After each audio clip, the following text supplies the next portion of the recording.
네, 우리 지난 시간에 과학기술에 대한 전망까지 나눴었죠?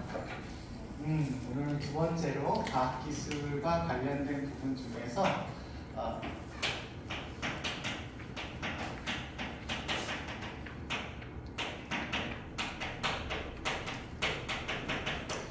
가치를 개입해야 되느냐 말아야 되느냐와 관련된 그 부분에 대한 논쟁을 좀 살펴보려고 합니다. 첫 번째로는 가치 개입이 필요하지 않다. 가치 중립적인 관점.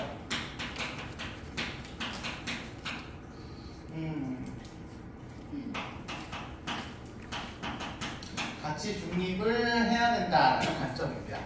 과학기술은 그 자체로는 그냥 사실적인 영역에 해당되기 때문에 이거를 도덕적인 입장에서 가치 판단을 내려가지고 옳다, 옳지 않다 이렇게 평가하는 건 옳지 않다. 그러니까 과학기술 자체에 대해서는 가치 중립적이어야 된다라는 설명을 하시는 분들인데요. 두 사람의 중심으로 알아두시면 좋겠습니다. 일단은 야스퍼스라고 하는 분. 시험에는 야스퍼스가 좀 더 잘 나오는 편이고요. 야스퍼스는 이 사람이 하신 말씀 자체가 과학은, 기술은 선도 아니고 악도 아니다.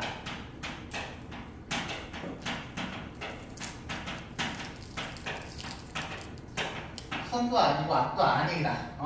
아무것도 아니라는 거야. 왜냐하면 예를 들어서 칼을 생각해보세요. 칼로 생각해보면 이 칼이라고 하는 아이는 그냥 단순히 수단에 불과해.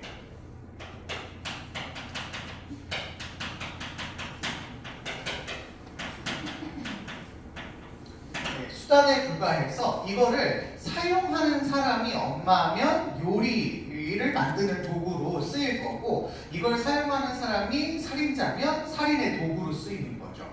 오늘 아침에 제가 끔찍한 뉴스를 듣고 와가지고 좀 섬뜩했어요. 네, 냉장고에다가 막 이렇게 아이를 막 이렇게 했다고. 근데 이유가 더 끔찍해. 아이가 너무 많아서 더 이상 아이를 키울 수가 없어서 뭐 이런 게 너무너무 끔찍한 것 같아요. 아무튼 수단에 불과한데 이게 누구 손에 들려지느냐에 따라서 달라질 뿐이지 기술 그 자체는 선도 아니고 악도 아니다. 이렇게 보는 거예요. 여기서 중요한 거는 그 기술이 누구에게 사용되어지느냐에 따라 달라진다는 거죠. 사용자는 인간입니다.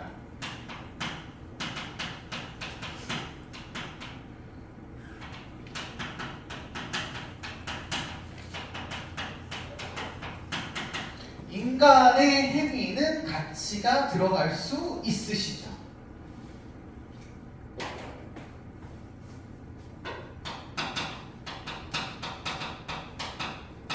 가치가 들어갈 수 있어요.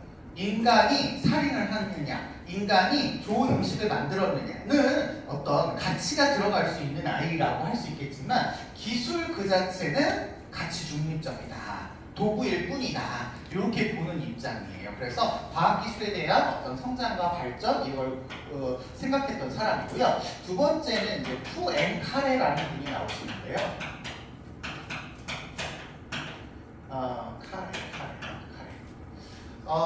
이분은 거의 시험에 나오지 않는다고 보시면 돼요. 사실 판단과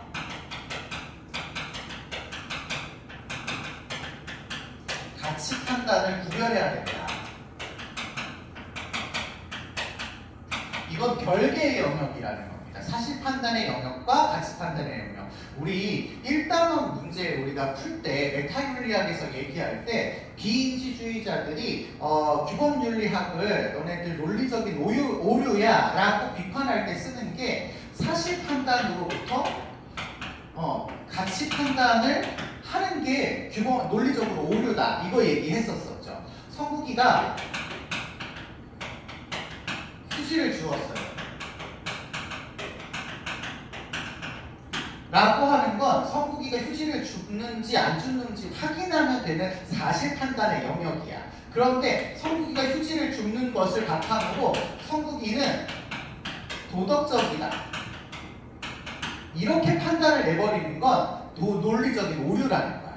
아셨죠? 그래서 사실 판단에서 가치 판단을 내리는 거는 이게 논리적인 오류가 되기 때문에 윤리학이 성립할 수 없어라고 보는 논리학적 분석에서의 메타윤리학적 비인지주의를 얘기하는 거죠. 말이 되게 복잡하면 그렇기 때문에 푸에칼의 선생님도 사실 판단 영역과 가치 판단 영역을 구분해서 과학 기술 영역은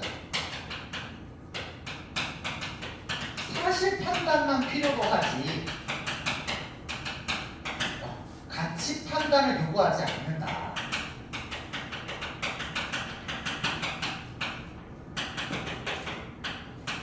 가치 판단 요구하지 않는다. 그러니까 가치가 개입되면 안 된다. 이렇게 보시는 분으로 알아두시면 되시겠습니다. 자, 그에 비해서 가치 개입이 필요하다라고 보는 분들을 살펴보죠. 가치 개입이 필요하다.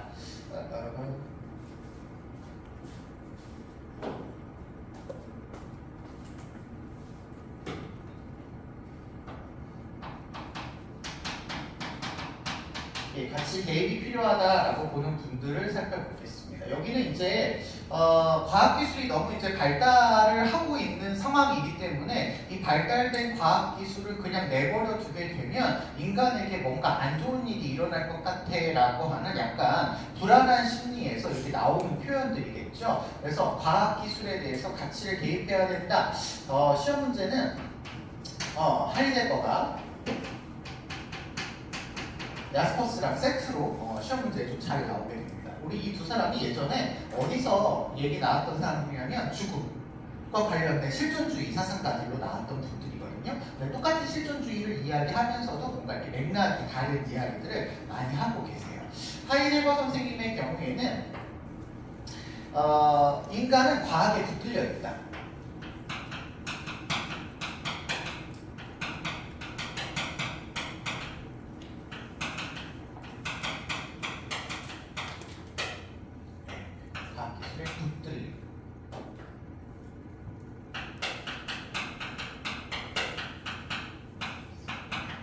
우리가 이제 워낙 과학기술이 많이 발달을 했기 때문에 이제 과학기술 없이 살아갈 수가 없다는 거야. 계속 과학기술과 붙들려서 살아갈 수밖에 없고, 그런데 그 과학기술을 그냥 내버려 두면 무방비 상태로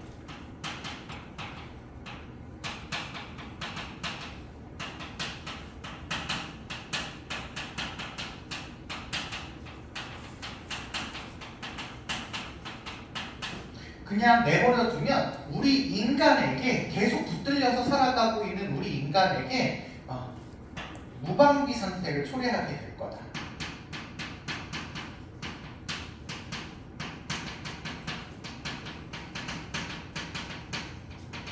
무방비 상태를 초래하게 될 거다. 아무런 대책 없이 이 과학기술이 잘못되게 되면 우리가 피해를 볼 수 있거나 문제가 될 수 있다는 거죠. 그래서 과학기술에 대해서 가치 개입이 필요하다 이런 얘기를 하는데, 최근 들어서는 이 기술이라고 하는 아이가, 과학기술이라고 하는 아이가 어떤 역할을 하냐 이 부분까지 시험 문제 나오더라고요. 과학기술은 자연이 갖고 있는, 환경이 갖고 있는 안 보이는 것을, 숨겨진 것들을 드러나게 하는 역할을 한대요. 은폐된 것을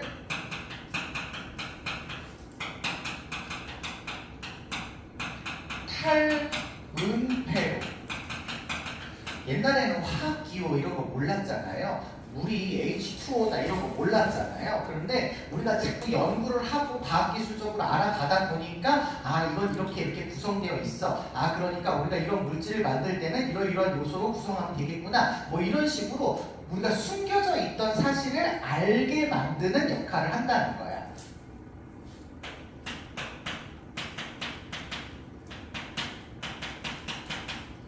역할을 수행하고, 그 역할을 수행하는 과정에서 자연을 닥달했대요.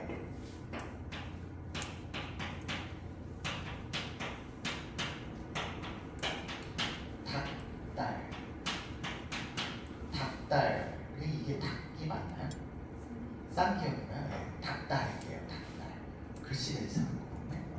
닥달했대요. 그러니까 뭔가 강제로 막 이렇게 하게끔 이게 요구를 했다라는 거죠. 그랬다 보니까 환경이 어떻게 됐어요?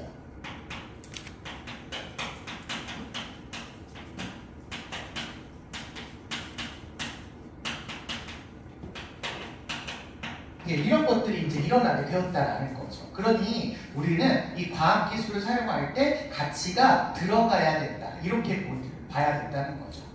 이렇게 보는 사람이 하이데거다고 알아두시면 되겠고요. 한 사람 더 이야기할 텐데 요거는 여기서 간단하게만 얘기하고 조금 뒤에 가서 좀 많이 얘기해야 되는 사람입니다. 누구냐면 하이데거, 하미 한스 요나스. 요나스입니다. 요나스는 단독으로 시험 문제가 나오면 진짜 완전 어렵게 나올 수 있는 분이니까 잘 알아두세요. 옛날에는 요나스가 11단원 환경윤리 단원에서 섞여서 문제가 나왔거든요. 애들이 너무 싫어했던 사람 중에 한 사람이고 그때는 약간 좀 철분한이 문제도 나올 수 있었던 그런 요즘에 철분한이 이런 거 이제 안 해야 되는데 아무튼 예, 그때 어려웠던 문제 중에 하나였어요. 요나스는 사실 우리 1단원 얘기할 때 윤리적 공백 얘기했던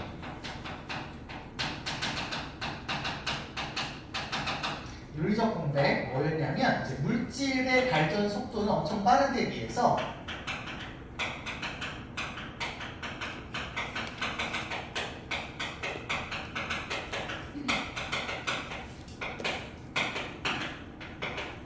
윤리 규범이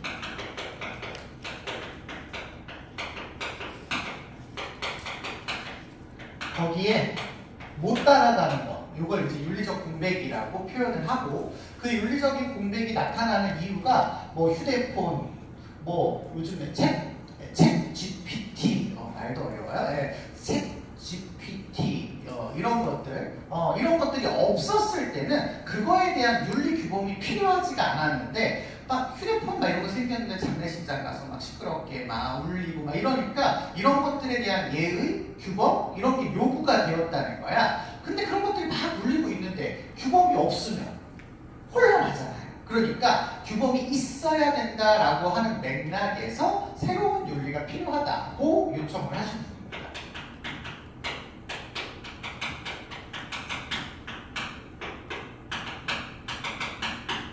요청이 되고요. 그렇기 때문에 이분은 현대 과학기술의 발달에 따라서 나타나는 현대의 다양한 문제를 해소하기 위해서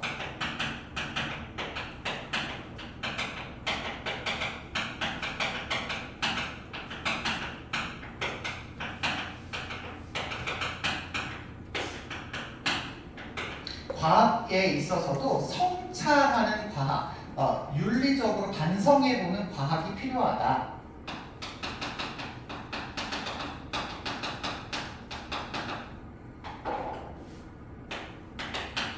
라고 이야기하셨던 분입니다. 이 이야기를 조금 뒤에 구체적으로 말씀을 드리려고 합니다.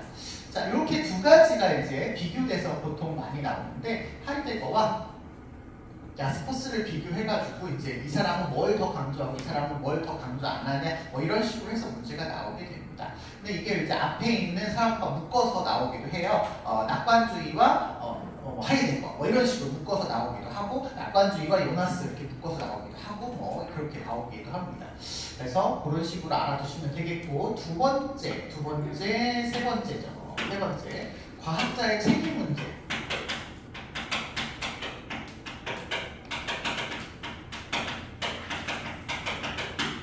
책임 논쟁으로 살펴보려고 합니다. 이제 여기도 이제 나누어져서 보는데 일단 우리 윤리 시간에는 과학자의 책임을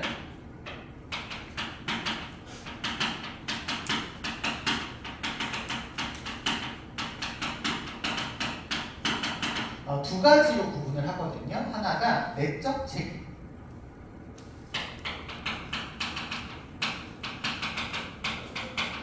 이 있어요. 그리고 또 하나는 외적 책임이 있는데 내적 책임은 말 그대로 과학 연구 과정에다 중요한 걸 해야 되는데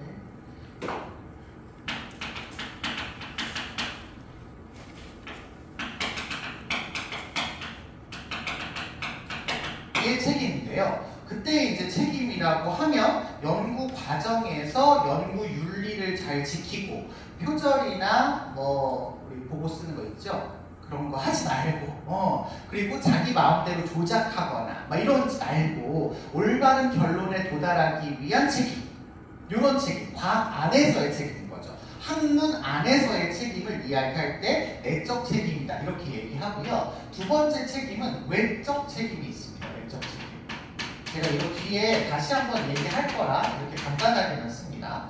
외적 책임은 이제 과학기술자가 만들어낸 거 말고의 책임이에요. 그래서 과학기술 결과.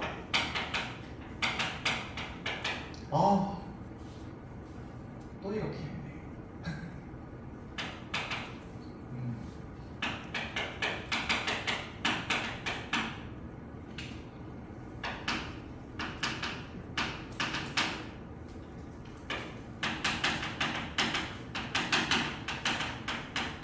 네, 급해가지고 막 하다 보니까 제가 하나를 빠뜨렸네요. 좀 이따 할게요. 과학기술에 대한 외적인 책임을 또 이야기하세요. 이제 과학기술 그 자체가 아니라 그것을 가지고 활용할 때도 과학자에게 책임을 물을 수 있어야 되는 거 아닐까? 뭐 이런 맥락인 거거든요. 그래서 이렇게 두 가지의 책임을 바탕으로 해서 어떤 사람들은 과학자의 내적 책임만 지면 된다.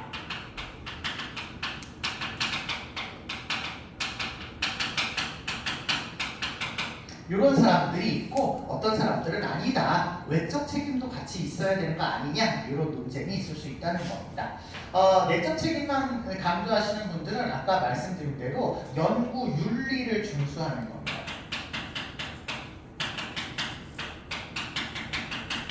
연구 윤리를 준수해서 과학이 가지고 있는 객관성, 진실성, 신뢰성 이런 것들을 정확하게 드러낼 수 있는 책임을 과학자가 져야 된다. 의사가 의료 행위를 하면서 근거 없이 하면 안 되잖아요. 그런 것들과 비슷하다고 보시면 돼요. 이런 것들이 이제 아까 얘기했었던 연구 과정에서의 어떤 표절, 비슷한 게 뭐가 있죠? 표절, 부당 저자 표시,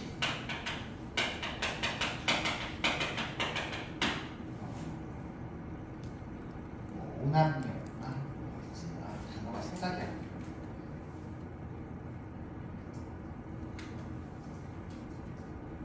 나요. 위조, 이게 이제 넷플릭스에서도 그 영화가 나온다고 하더라고요. 예전에 황우석 박사님이라고 우리나라 줄기세포 연구의 대가여가지고 옛날에 사이언스지에서 나오고 막 엄청 2005년인가 엄청 그 세계적으로 난리가 됐던 적이 있어요. 저 줄기세포만 잘 개발하면 이제 우리 모든 질병을 다 해결할 수 있는 그런 아주 중요한 일이었거든요. 근데 그걸 이제 우리나라에서 발견을 했다. 그 황우석 박사님이라고 하는 분에 의해서 발견했다라고 해가지고 그 논문이 이제 사이언스지에 실렸는데 알고 보니까 다 이렇다는 거죠. 말도 안 되는 정말 서울대학교에서 권위 있는 사람인데 세계적인 그 과학 잡지 사이언스지에 소개가 되었는데 다 아니었다는 거죠. 이게 영화로도 한번 나오기도 했고 이번에 또 넷플릭스에서 또 이 얘기를 또 다루어서 뭔가 영상물을 만들려고 한다고 하더라고요. 근데 이제 아직까지 그분은 아니라고 주장을 하고 계셔요. 아니라고 자기는 이렇게 하지 않았다.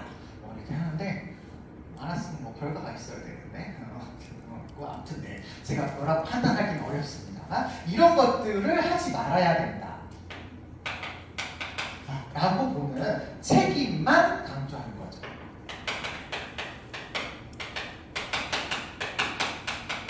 예, 이런 것들만 강조하는 입장이 이제 내적 책임만 강조하는 입장이고요. 대표적인 사람으로 이것도 조만간 영화로 나온다고 제가 알고 있는데 오펜하이머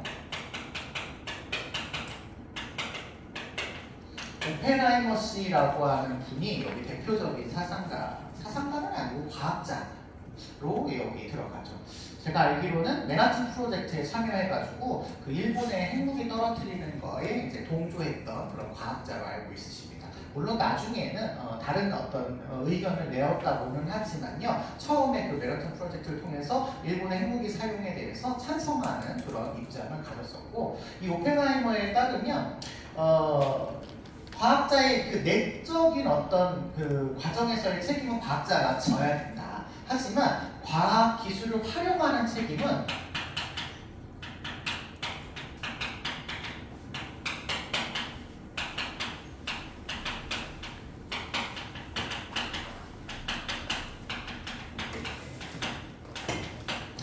그거 활용하겠다라고 선택한 정부에게 있다.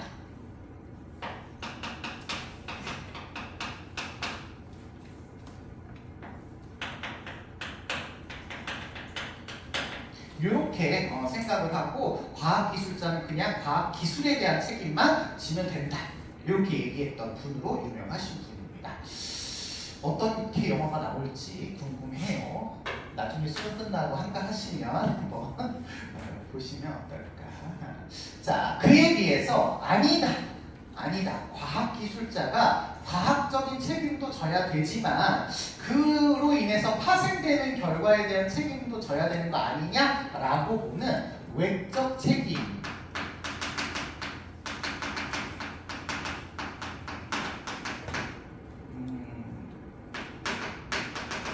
외적 책임까지 강조하는 입장입니다. 물론 선생님은 지금 이렇게 써드려요. 외적 책임까지라고 해서 이 부분은 이제 내적 책임뿐만 아니라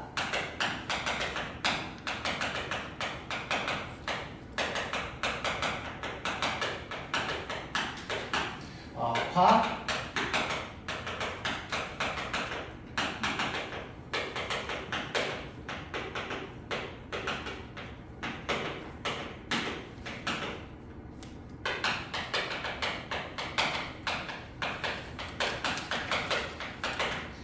기술의 결과를 활용하는 책임까지 강조하는 입장이다. 이렇게 얘기를 하겠지만 시험 문제 나올 때는요. 내적 책임만 강조하거나 아니면 그냥 외적 책임만 강조하거나 지금처럼 선생님처럼 내적 책임 플러스 외적 책임 이렇게 강조하는 입장으로 구별해서 나올 수도 있어요.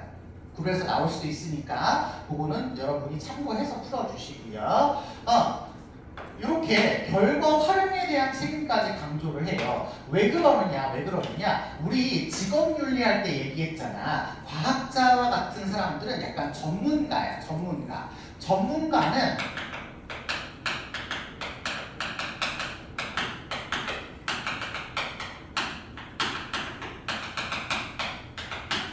보다 높은 도덕성이 요구된다. 우리 했었죠. 왜냐하면 이분들이 가지고 있는 지식의 결과가 오로지 이분들 것만이라고 얘기할 수가 없잖아요. 사실 그 황석 박사님이나 이런 분들도 제가 실명을 거론해서 미안합니다.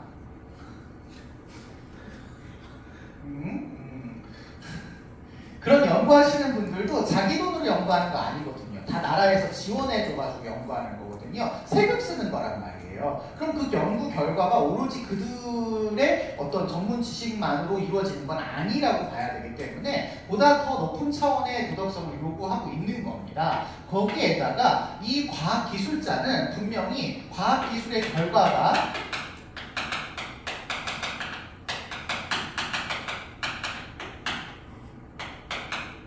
과학기술의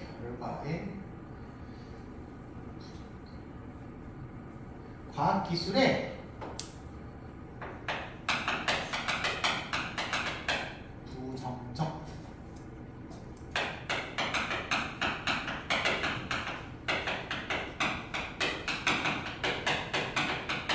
미리 알 수 있을 거라는 거예요. 이분들은 연구를 하다 보면 내가 이걸 만들었을 때 어떤 결과가 나오겠구나. 핵무기를 개발을 했을 때 이 파장이 어느 정도는 되겠구나라는 게 대략적으로 이분들은 수치화가 가능할 거란 말이죠. 그러니까 어느 정도 알고 있었음에도 불구하고 그런 부정적인 결과가 나오는데 아무런 뭔가 조치를 안 했다? 책임이 없지 않다라는 거죠. 그래서 이분들한테도 이런 책임을 물을 수 있어야 된다라고 보는 그런 입장입니다. 하이젠베르크 라고 하는 이분이 계신데 그냥 이름만 알아두시고 이런 분들이 이제 너무 과학을 도구적으로 우리가 쓰기만 하는 것으로만 생각해서는 안 되고 윤리적인 어떤 개념을 이용해가지고 성찰하는 과학으로서 책임을 져야 된다. 뭐 이런 얘기를 하셨다. 그만 알아두시면 되겠습니다. 자, 그런 맥락에서 마지막 요나스 얘기를 마저 해야 될 것 같습니다. 책임윤리라고 하는데요. 이런 과학기술이 엄청나게 발달을 하고 있기 때문에 새로운 윤리가 필요하게 되고요. 그 새로운 윤리를 자기는 책임윤리다 라고 이야기하시면서 이 책임윤리가 필요하다 라는 그런 말씀을 하셨던 분으로 우리가 요나스 선생님을 좀 말씀을 해보려고 합니다. 물론 요나스 선생님 이전에도요, 베버라고 하는 사람, 막스 베버라고 하는 사람, 우리 프로테스탄티즘의 윤리를 이야기하셨던 막스 베버라는 사람, 그리고 뭐 막스 베버 같은 경우는 자본주의를 좀 설명했었던 분으로 유명하기도 하고요, 사회학자이기도 하고, 그 분이 이제 책임윤리를 이야기하셨어요. 하셨지만 이걸 보다도 이론적으로 완벽하게 만드신 분은 요나스라서 요나스만 살펴볼 거고, 베버의 책임윤리는 한 번인가 두 번인가 시험 문제 나오시고 그 이후로는 안 나오고 있으시니까 제가 그냥 넘어가도록 하려고요. 요나스는 일단 아까도 얘기한 것처럼 새로운 윤리가 필요하다를 주장을 하십니다.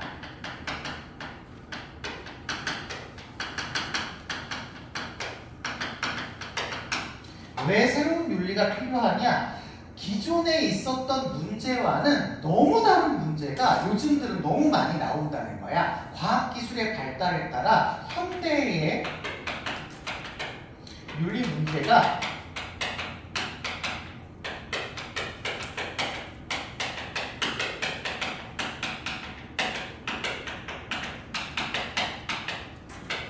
굉장히 영향을 많이 준다는 거야. 옛날에는 과학기술이어봤자 칼, 조금 더 발달했을 그래도 세계전쟁이 일어났었던 1차 세계대전 이때 말하는 총, 대포 이런 거였잖아요. 근데 요즘은 핵무기, 화학무기 막 이런 거야. 그러니까 이 규모가 예전에 비해서는 아예 좀 다른 규모로 이제 막 발전을 하고 있다는 거죠. 그래서 너무 심각하고 너무 복잡하기 때문에 전통 윤리만으로는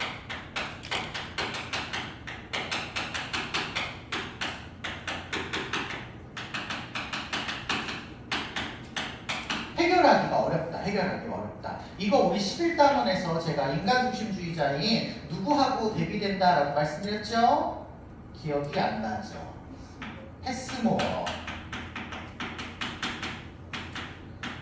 선생님은 전통 윤리만으로 모든 게 해결이 가능하다 이렇게 얘기했는데 요나스는 그렇지 않다 이렇게 얘기하셨던 분이에요. 그래서 새로운 윤리가 필요하다 이걸 설명하셨던 분이죠. 새로운 윤리. 그래서 새롭게 이런 문제들을 해결하기 위한 어떤 윤리가 필요로 하게 되었다. 그래서 아까 나왔던 성찰하는 윤리, 성찰하는 과학 를 강조하시면서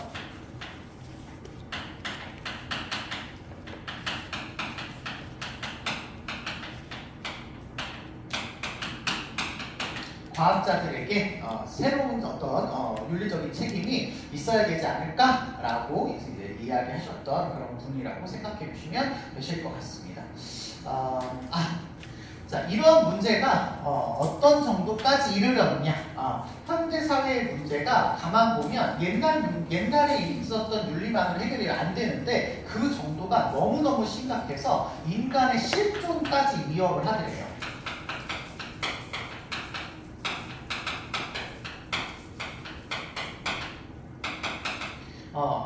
핵력이 떨어지면 이제 우리 지구는 그냥 폭발하는 거죠.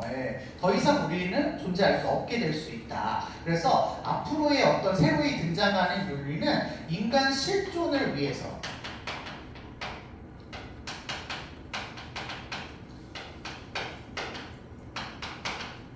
이걸 목표로 하는 어떤 새로운 윤리가 필요한 게 아닌가라고 하는 관점에서 새로운 윤리, 책임윤리라고 하는 것을 요청하실 수밖에 없게 되었다고 이야기하시게 됩니다. 자, 그때 새로운 윤리라고 하는 아이는 어떠한 아이에 되어야 되느냐, 어떠한 것 때문에 이제 이게 발생되느냐를 설명할 때 이분이 사용하시는 용어가 있어요. 이게 공포의 발견술입니다.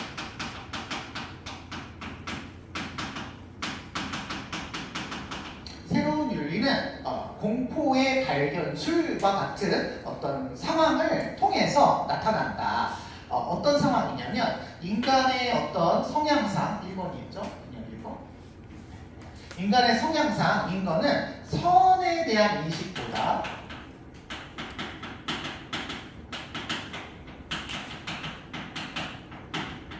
악에 대한 인식이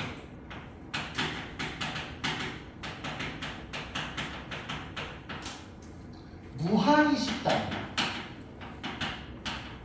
무한히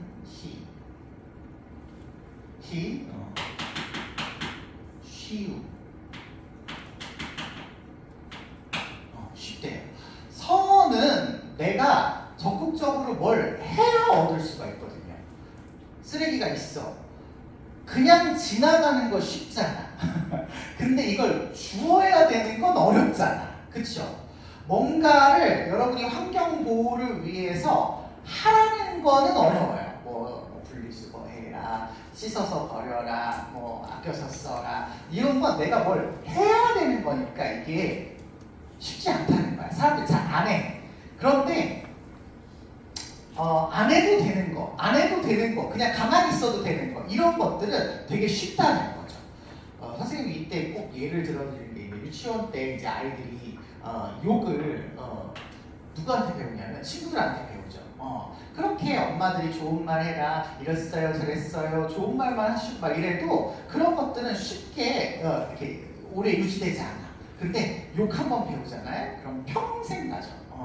이게 악에 대한 인식이 훨씬 더 쉽다, 이런 얘기야. 너무너무 악에 대해서는 우리가 조금 뭐랄까 쉽게 접근을 할 수 있다 보니까 앞으로 윤리 규범이라고 하는 아이는 긍정적인 결과보다는 이 부정적인 결과에 포인트를 맞추어서 윤리 규범이 필요하다라고 보고 있으십니다. 희망보다.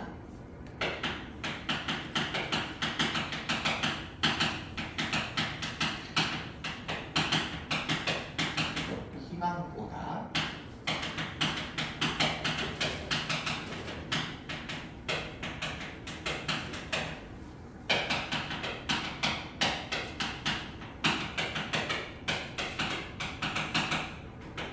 예, 그래서 잘 될 거야, 더 좋아질 거야 라고 하는 것보다는 너 이거 안 하면 큰일 나, 너 이거 안 하면 우리 실존이 유지가 되지 않을 거야. 여러분, 우리가 이제 우리 인류가 더 잘 살기 위해서는 앞으로 지구의 온도가 1.5도 이상 올라가면 안 된대요. 우리 다 지구의 온도를 올리지 않기 위해서, 1.5도 올리지 않기 위해서 노력합시다 라고 하는 것보다 1.5도 올라가면 우리 다 죽어. 그럼 우리 다 이제 다 필요 없어. 여러분은 결혼도 못하고 직장도 못 갖고 이럴 거야 라고 얘기하는 게 훨씬 더 효과적이라는 거예요. 훨씬 더 효과적이라는 거예요. 그래서 왜 효과적이냐? 보다 더 직접적이고 이게 더 설득력이 있고 그리고 가시적이지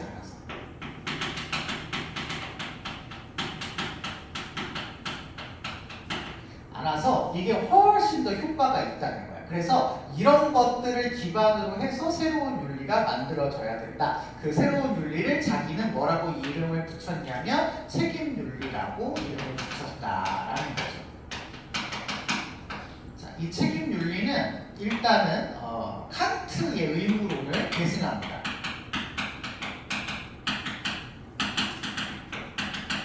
윤리에서 칸트가 얼마나 중요한 사람인지 우리 다 알게 되는 거죠.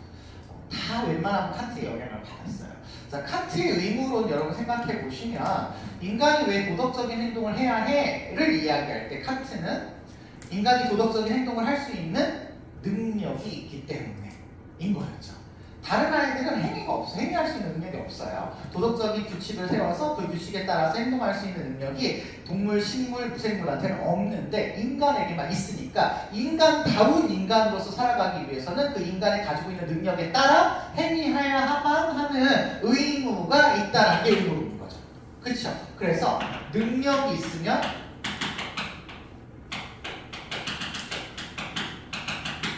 책임져야 하는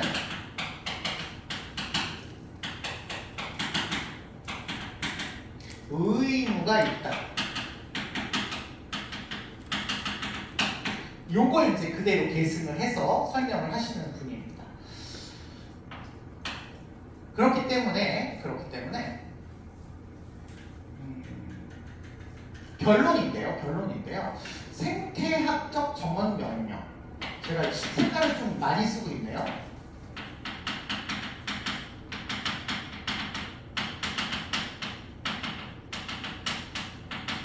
여러 개가 섞여 있어서 색깔을 제가 좀 많이 쓰고 있습니다. 생태학적인 정원 명령이라고 하는 정원 명령의 형태를 윤리학의 기준으로 제시를 하시는 거예요. 칸트 얘기했으니까요. 그쵸? 해야만 한다라는 정원 명령. 근데 이 사람이 만든 정원 명령은 인류의 좀 길어요. 너의 행위가 생태계를 파괴하지 않도록 뭐 행위하라 뭐 이런 건데 선생님이 조금 줄여서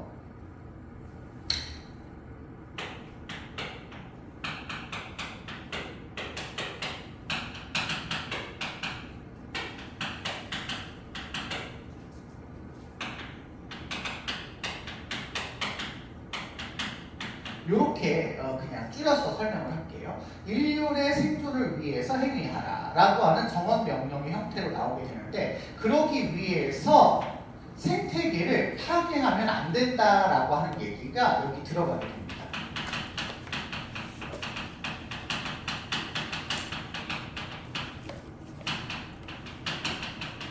자, 그래서 이걸 이제 생태학적 정원명령이라고 하는 형태로 부르게 되고 이 정원명령에서 이야기하는 인간의 책임은 뭐냐 일단 볼 거예요. 자, 책임의 주체부터 보겠습니다. 책임을 질 수 있는 사람이 누구냐?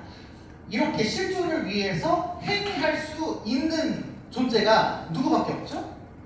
인간밖에 없습니다. 그런데 여기는 조금 시대를 구분합니다. 시기를 구분해서 일단은 인간이다. 지금 여기 살고 있는 우리 인간이다. 이렇게 기억을 해주시고 이 사람 말고 또 책임질 수 있는 사람이 있나요? 없나요? 존재가 없어야 됩니다. 없어야 돼요. 그래서 인간만이다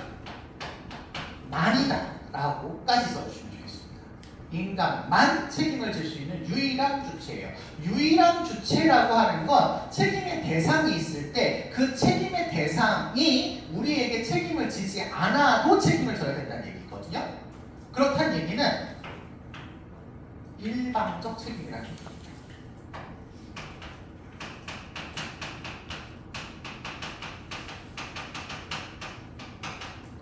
인간만 책임의 주체가 될 수 있고 나머지는 책임의 대상으로서 뭔가 고려를 받는 존재가 되는 거죠. 고려를 받는 존재가 되는 거죠. 자, 그럴 때 책임의 대상이 되어진 아이가 누구여야 되느냐? 우리의 생존을 위해서, 우리의 실존을 위해서 우리가 돌봐야 되는 대상이 누구냐? 라는 말과 똑같거든요. 그럴 때 그 책임의 대상은 일단 한 세대 인간이 들어가야 돼요.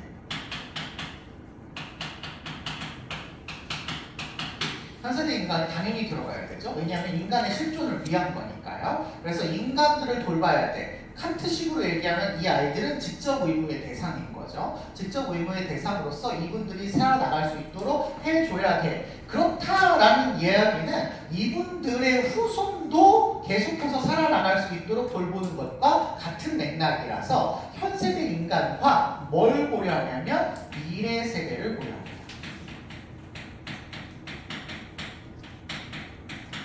근데 이 미래 세대는 아직 안 온 분들이잖아요. 아직 태어나지 않은 분들이니까 책임을 질 수 있는 주체가 돼요? 못 돼요? 못 되는 겁니다. 우리만 할 수 있어요. 우리만. 이렇게 잘 살아가기 위해서는 인간만 생각했었던 기존의 윤리만으로는 해소가 안 되더라라는 거죠. 그래서 누구까지 고려해야 되냐면 생태계까지 고려를 해야 됩니다. 생태계까지 고려를 하셔야 돼요. 심지어 공기, 물 이것도 있어야 우리가 생존을 할 수가 있잖아요. 그러니까 무생물을 포함한 생태계까지 도덕적인 고려의 대상 범위에 들어가야 됩니다. 그러면 얘네들이 다 도덕적인 고려의 대상이에요.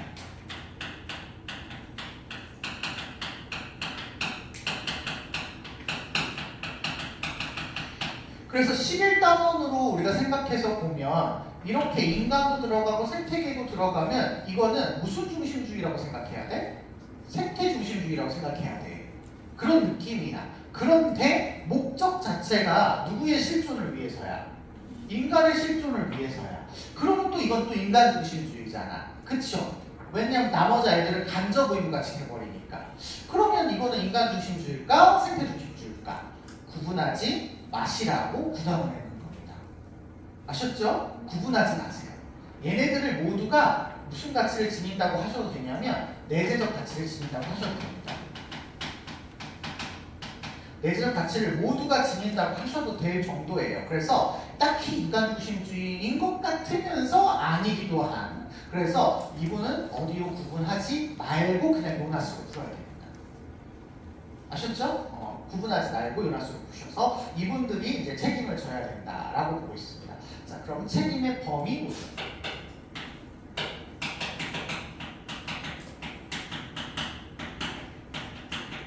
우리는 과학기술의 발달에 따른 결과, 인간은 책임질 수 있으면 책임져야 될까요? 책임 안 져도 될까요?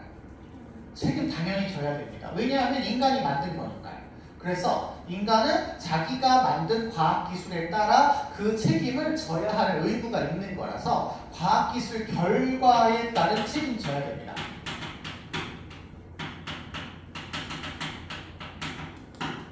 결과에 대한 책임을 져야 됩니다. 그러면 이 결과에 대한 책임은 우리가 다르게 표현하면 이미 일어난 일에 대한 책임인 거잖아요. 환경이 이미 오염이 됐어. 그러면 환경 오염된 채로 살아가는 게 아니라 인간의 실존을 위해서 환경을 깨끗하게 만들어낼 의무가 있는 거니까 이미 일어난 일에 대한 책임이다라고 해서 사후적 책임이라고도 합니다. 사후적 책임이라고도 해요. 같은 표현이라고 생각하시면 돼요. 똑같은 표현이 하나가 더 있습니다. 인과적 책임.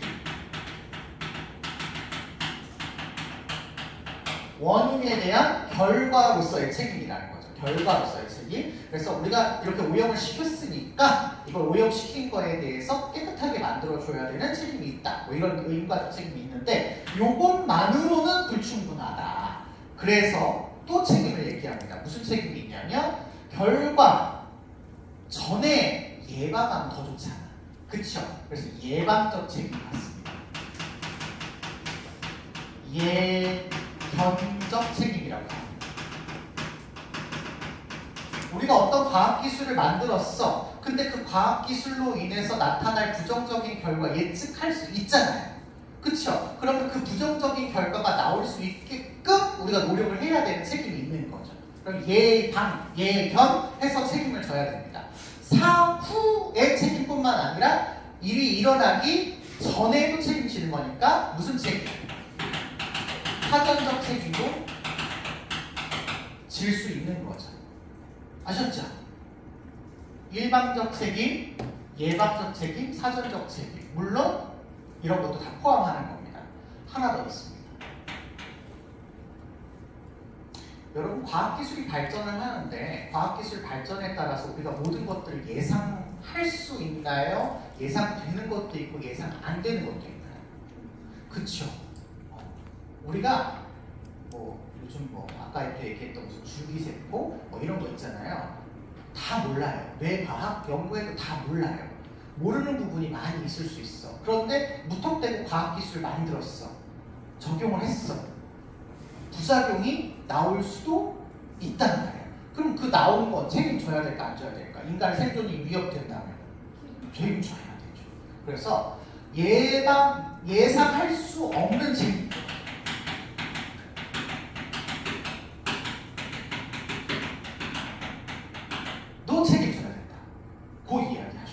그러니까 인간의 책임의 범위가 엄청 넓어지게 되는 거죠.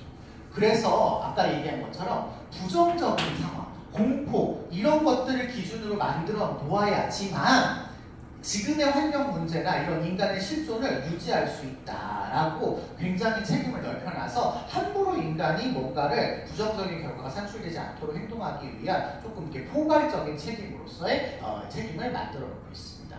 마지막으로 미래 세계에 대한 책임.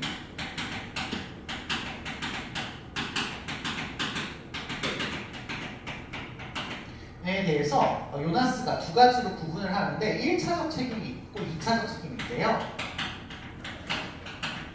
1차적 책임은 일단 미래 세계를 생존하게 하는 게 책임이랍니다.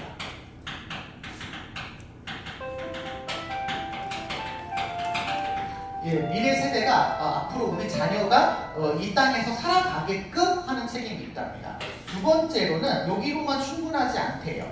2차적 책임이 있는데 그 2차적인 책임은 살아가는 동안에 행복하게 살 수 있어야 된답니다. 우리처럼.